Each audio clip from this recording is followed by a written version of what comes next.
बिस्मिल्लाहिर्रहमानिर्रहीम अस्सलाम वालेकुम। कैसे हैं आप सब? उम्मीद करती हूँ आप सब बिल्कुल खैरियत से होंगे। आज मैं आपके साथ अपने अफ्तार से लेकर रात 12 बजे तक का व्लॉग शेयर करूँगी। सो आइए स्टार्ट करते हैं। Welcome to Kitchen with Aksa YouTube channel. Please like my video, subscribe my channel and press the bell icon for latest videos. सो जी ये व्लॉग मैं स्टार्ट करी हूँ तकरीबन शाम 4:45 बजे से। असर की नमाज से मैं फ़्री हो गई थी और आज मैंने ना सोचा हुआ था मैंने कुनाफा की रेसिपी जो है ना वो रिकॉर्ड करनी है। फिर सडनली ऐसी बातें करते करते मैंने अपनी सिस्टर से कहा, मैं कहा तुम चली जाओगी ना 1-2 दिन तक, उसने चले जाना है।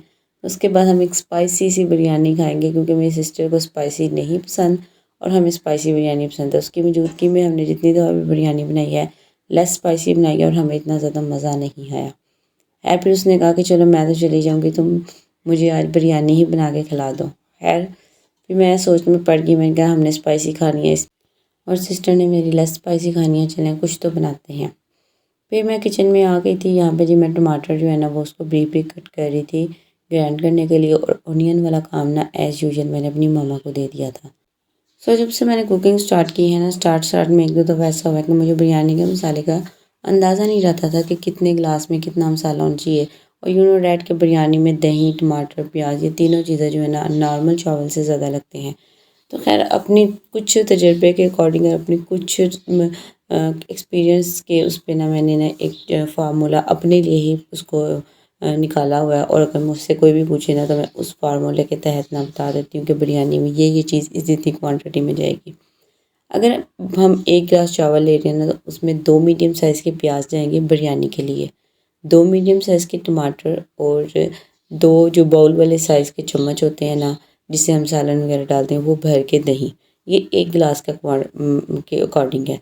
तो फिर जितने गिलास मैंने बनाने होते हैं ना उसी हिसाब से जो है ना वो मैं इस फार्मूले को ना मल्टीप्लाई कर लेती हूँ। लाइक कि अगर 4 गिलास मैं चावल बना रही हूँ ना तो 8 मीडियम साइज़ के प्याज ले लूँगी, 8 मीडियम साइज़ के टमाटर और 8 ही बाउल वाले दही के चम्मच ले लूँगी।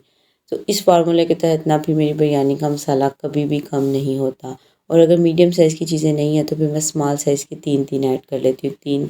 1 गिलास में 3 स्मॉल साइज़ के प्याज, 3 टमाटर और 3 ही चम्मच दही के। तो खैर रेसिपी की तरफ चलते हैं। यहाँ पे जी मैं 8 से 9 जो है ना मीडियम साइज़ की ऑनियन थी, मामा ने उसको कट कर लिया था। और ना मुझे ना बिल्कुल भी ज़हन में नहीं था क्योंकि काफ़ी टाइम से ना बीफ बिरयानी बन रही है तो बीफ में ना ग्राइंडिंग वाला काम नहीं होता। तो आज ही मैं बनाई थी चिकन बिरयानी, तो जितने मोटे मोटे प्याज थे ना मैंने कहा इनको तो ग्राइंड ही करना पड़ेगा। सो पता नहीं दिमाग मेरा कहाँ जा रहा था, ग्राइंडर का जग लेने की बजाय ना मैं छोटा चॉपर ले गई। और सेम मेरे पास स्मॉल साइज़ के टमाटर थे, मैंने 12 स्मॉल साइज़ के मैंने टमाटर लिए थे। 4 गिलास में चावल के बना रही थी। सो मुझे तो चाहिए था कि मैं ग्राइंडर का जग लेती, उसमें प्याज, टमाटर, हरी मिर्च इकट्ठी ग्राइंड कर लेती, लेकिन पता नहीं मेरा दिमाग कहाँ चल रहा था। खैर जी ऑनियन फ्राई हो गए थे। फ्राई तो खैर मैंने कोई इतना खास नहीं किया था, सोते ही किए थे। 12 स्मॉल साइज़ के टमाटरों का मैंने पेस्ट बना के एक बाउल में निकाल लिया था। अब हाफ़ कप ऑयल में ना मैंने ऑनियन जो है ना 9 मेरे पास मीडियम साइज़ के ऑनियन थे उनको सौते करके ग्राइंडर में डाला और उनका पेस्ट बना लिया। 750 ग्राम मेरे पास जी चिकन था, वही जिसमें पहले मैंने ऑनियन फ्राई किए थे उसी में मैंने चिकन डाल के उनको फ्राई कर लिया था। चिकन थोड़ा सा मेरा फ्रीज़ था तो फिर मैंने इसको कवर कर लिया ताकि ईज़िली फ्राई हो जाए। चिकन फ्राई हो गया था, टमाटर का पेस्ट रेडी था, ऑनियन जो है ना वो पेस्ट में रेडी थे, तो दोनों चीज़ें मैंने चिकन में ऐड की। यहाँ पे जी 30 मेरे पास स्पाइसी वाली हरी मिर्चें हैं, थोड़ा सा पानी डाल के जी इनको भी ग्राइंड कर लूँगी। ये जो मैंने किस्तों में काम किया ना 3 किस्तों में, मुझे चाहिए क्या था, मैं अमूमन यही करती हूँ, ग्राइंडर का जग लेती हूँ, नीचे टमाटर, हरी मिर्चें और लास्ट में फ्राई ऑनियन डाल के ना उनको एक दफ़ा में ग्राइंड कर लेती हूँ। तो यहाँ पे जी आज मैं ग्राइंडर की बजाय चॉपर ले आई थी। हरी प्याज, टमाटर, हरी मिर्चों का पेस्ट डालने के बाद मैंने 1 से 1.5 कप दही ऐड कर दी। 2 टेबलस्पून इमली के 2 और 2 आलू बुखारे मैंने इसमें ऐड किए। 1 टेबलस्पून मैंने इसमें नमक, 1 टेबलस्पून रेड वाली स्पाइसी मिर्च, 1 टेबलस्पून हल्दी और 1 टेबलस्पून ज़ीरा पाउडर ऐड किया। आपने जी इसको इसमें धनिया पाउडर भी ऐड करना, फ़िलहाल अवेलेबल नहीं था, मैंने इसको कवर करके पकने रख दिया था। टमाटर और दही के पानी में ही ये कुक हो जाएगा, मीडियम फ्लेम आप कर दें। 40 से 45 मिनट कुक कर लें, बार-बार आप चम्मच चलाते रहें। फिर जी मुझे ध्यान आया कि मैंने बिरयानी मसाला तो ऐड नहीं किया, बिरयानी मसाला मैंने फिर ऐड कर दिया और इसको कवर कर दिया। तो उसी तरह जी बर्तन वॉश कर लिए थे और यहाँ पे चिकन पड़ा था उसको भी अभी समेटना था। और यहाँ पे भी मेरी सिस्टर चावल वगैरह चुन रही थी तो मैंने कहा चलो साथ-साथ किचन जो है ना वो क्लीन हो जाएगा। जब से रमज़ान स्टार्ट हुआ ना मैं दोनों तरफ कुकिंग कर रही होती हूँ, अपने किचन में भी, मामा के किचन में भी और मेरी मेरी पहली कोशिश यही होती है कि मैं दोनों किचन जो है ना वो साफ़ सुथरे करके रखूँ। जितना अच्छा किचन साफ़ होगा ना, आपकी शेल्फ़ वगैरह सारा कुछ खाली होगा ना, आपको कुकिंग करने का भी मज़ा आएगा। मसाला मेरा कुक हो रहा था, बस मैं उसको थोड़ी-थोड़ी देर बाद देख लेती थी कहीं नीचे तो नहीं लग रहा। और यहाँ पे मैंने चावल सोक कर दिए थे और मुझे पता था कि आज टाइम से जो है ना वो खाना नहीं रेडी हो सकता, क्योंकि पौने 5 बजे ही मैंने स्टार्ट लिया था, 1.5 घंटा था अफ्तारी में। यहाँ पे जी अफ्तारी का टाइम भी करीब था। मेरी मम्मा जो है ना वो मेलन कट कर रही हैं और ये 6 बज के 5 मिनट हो गए थे। चिकन ऑलमोस्ट हमारा कुक था। और चिकन में ना ऑयल बिल्कुल सेपरेट नहीं हुआ, बिकॉज़ कि मैंने पूरा सा ऑयल डाला था, क्योंकि चावलों का ऑयल मैं चावल में ही डालूँगी। चिकन के लिए बस इतना ऑयल था ना वो उतना मैंने डाल दिया था, इतना ही इनफ था। बिल्कुल लो फ्लेम कर दूँगी ताकि जो भी चिकन में मॉइस्चर होगा ना वो सारा ख़त्म हो जाएगा।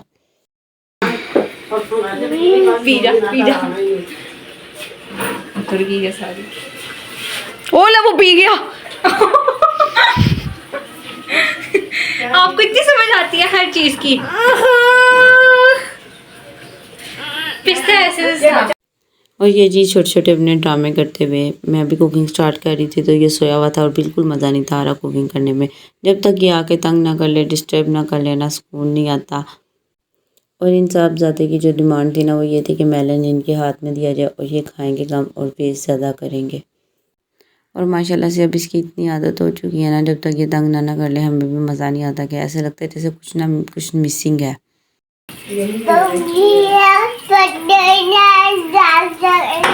ओके फाइन, ठीक हो गया। अगली बात।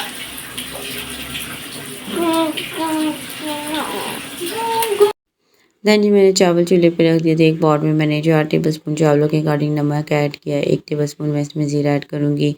पौना कप मैंने इसमें ऑयल ऐड किया है और इसके बाद मैं इसमें 4 गिलास ही पानी ऐड कर दूँगी। अमूमन हम पुलाव में जब चावल बनाते हैं ना तो फिर हम 1 गिलास पानी एक्स्ट्रा ऐड करते हैं, लेकिन ये ओनली नमक वाले राइस तैयार होने हैं तो फिर मैं इसमें 4 का 4 गिलास ही ऐड करूँगी।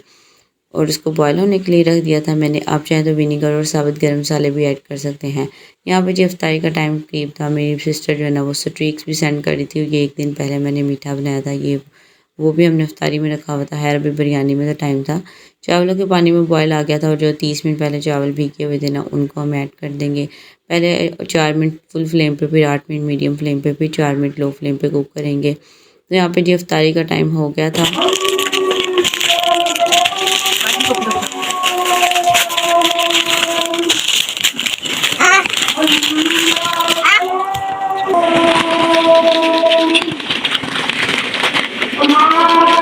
और इफ्तारी में जी मैं ये आलू गोश्त पापड़ है ये खा रही थी और साथ में थोड़ा-थोड़ा मैंने मेलन वगैरह भी ले लिया था, फिर इसी से इफ्तारी कर ली थी। यहाँ पे जी बस चिकन जो है ना बिल्कुल कुक हो चुका है। इसमें कोई भी मॉइस्चर नहीं है, क्योंकि मैंने इसको काफ़ी देर ना लो फ्लेम पे मैंने इसको रख दिया था। चावल भी हमारे कुक हो चुके हैं, इसको अच्छे से मिक्स कर लेंगे और सारे चावल मैं एक साइड पे कर लूँगी। तकरीबन 1.5 से 2 प्लेट जो है ना वो अपने पॉट में ही रहने देंगे। अब जिस पे हम अपना कोरमा जो हमने बना के रखा है वो ऐड करेंगे और स्पाइसी अच्छी खासी मेरे सालन में जो है ना स्पाइसनेस थी। फूड कलर ऐड करेंगे, आप पानी या दूध में मिक्स करके भी ऐड कर सकते हैं। देन फिर वाइट चावल की लेयर लगाएंगे और इसी तरह जी सारी लेयर करते रहेंगे। और लास्ट पे जी मैंने इसमें तकरीबन अच्छी क्वांटिटी में ना 2 प्लेट के करीब मैंने वाइट चावल ऐड कर दिए थे, ताकि ना मेरी सिस्टर मिक्स करके खा सके और उसको इतना स्पाइसी ना लगे। फिर जी थोड़ा लेट हो गए थे, मैंने मगरिब की नमाज़ पढ़ी और मगरिब की नमाज़ पढ़ने के बाद जी मैंने फिर चावल का जो है ना वो दम वो ओपन कर दिया था। सारे यहाँ पे मैंने वाइट राइस पहले प्लेट में निकाले हैं, क्योंकि जिसको स्पाइसी लगेगा वो वाइट राइस मिक्स करके खा लेगा, उसको लेस स्पाइसी चाहिए होगा तो वो लेस स्पाइसी खा लेगा। और मुझे तो वैसे भी बिरयानी स्पाइसी पसंद है। खैर मैं इतनी ज़्यादा तो नहीं खाऊंगी क्योंकि मैं चावल से वाइट करूँगी। फिर जी मैंने डिश में आउट कर दिया था। सब खाना खाने लग गए थे और मुझे पढ़ना था इशा से पहले पहले अपना सपारा। मैं सपारा पढ़ने लगी थी। खैर मुझे इतनी भूख भी नहीं थी, क्योंकि मैंने अच्छी क्वांटिटी में पानी भी बहुत ज़्यादा पिया हुआ था। पापड़ शापड़ भी खाए थे, मेलन भी खाया हुआ था।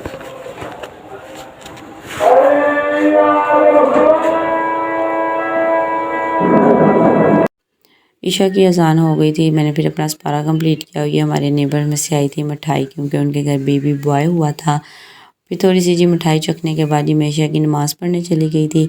ईशा की नमाज़ से फ्री हो गए ना तकरीबन 8:45 हो गए थे। उसके बाद मुझे आज जाना था बाज़ार। मेरी मामा ने तो सोचा था कि इफ्तारी के बाद जाएंगे, लेकिन मैंने कहा नहीं, हम ना ईशा की नमाज़ से फ्री होकर जाएंगे और ईशा की नमाज़ से मैं फ्री हो गई थी क्योंकि 8 बजे ईशा होती है, पौने 9 बजे तक मैं फ्री हो गई थी। फिर हम चले गए थे बाज़ार और बाज़ारों में ऐसी रौनक थी जैसे यहाँ पे दिन निकला हुआ है। हर जगह चूड़ी, मेहंदी और गर्ल्स की एक्सेसरी का सामान था। काफ़ी ज़्यादा स्टॉल्स लगे हुए थे। लोग कपड़े मैच कर रहे थे, कुछ की पीको करवा रहे थे, कुछ मतलब सब अपने-अपने एन्जॉयमेंट में लगे हुए थे। खैर एन्जॉयमेंट तो नहीं कह सकते, सब अपनी-अपनी ज़िम्मेदारियाँ पूरी कर रहे थे और क्योंकि ईद के बाद शादियों का सीज़न भी है, सो सबको ये होता है कि ईद से पहले-पहले हम अपने सारे काम वाइंड अप कर लें। खैर मुझे कोई काम नहीं था, बस मैं शौक-शौक में आ गई थी। मामा ने 1-2 ड्रेसेस के साथ दुपट्टे वगैरह मैच करने थे और कुछ चूड़ियाँ वगैरह लेनी थी। और जब से रमज़ान स्टार्ट हुआ ना, मैं फ़र्स्ट टाइम बाज़ार आई हूँ क्योंकि मुझे दिन में बाज़ार आना पसंद नहीं है क्योंकि बाज़ार से जब हम वापस आते हैं इतने टायर्ड होते हैं कि भी कोई काम करने को दिल नहीं करता, इवन कि नमाज़ पढ़ने को भी दिल नहीं कर रहा होता। इसलिए मैं अवॉइड करती हूँ दिन में आना क्योंकि नमाज़ भी पढ़नी होती है, फिर जाके अपने अफ्तारी वगैरह भी बनानी होती है। खैर अगर मैं अफ्तारी के बाद भी आ जाती ना तो मुझे ये होना था कि अभी मैंने इशा की नमाज़ नहीं पढ़ी, सो उस हवाले से भी मैंने थोड़ा सा ना डिप्रेस ही रहना था। फिर जी मैंने इसलिए सोचा था कि कौन सा बहुत ज़्यादा देर हो जाती है ईशा की नमाज़ पढ़ते-पढ़ते, तो मैं ईशा की नमाज़ पढ़ के इस्तिखारा पढ़ के बिल्कुल फ्री होके आई थी। घर वगैरह जाके ना अब सिर्फ रेस्ट ही करना था, तो इस टाइम बाज़ार में फिरने का बहुत ज़्यादा मज़ा आया क्योंकि कोई फ़िक्र नहीं थी, कोई वो नहीं थी कि घर जाके कोई काम करना पड़ेगा और बाज़ार में बहुत ज़्यादा रौनक थी, बहुत ज़्यादा एक्सेसरीज़ थी। फिर जी घर आ गए थे, यहाँ पे मेरी सिस्टर ने ना अपने फ्रेंड्स के लिए मंगवाई थी चूड़ियाँ और टॉप्स वगैरह, वो उनकी पैकिंग वगैरह कर रही थी।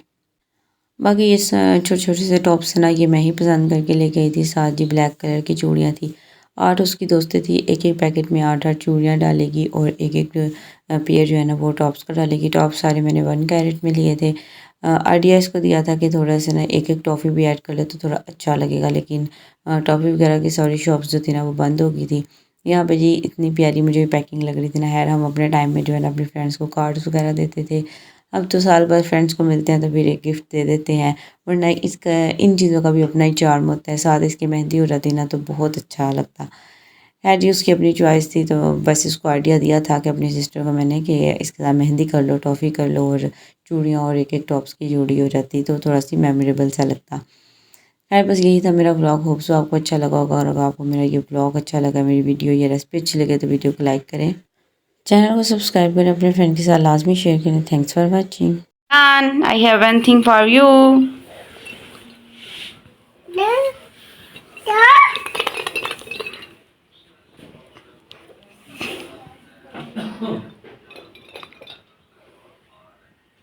इधर देखो।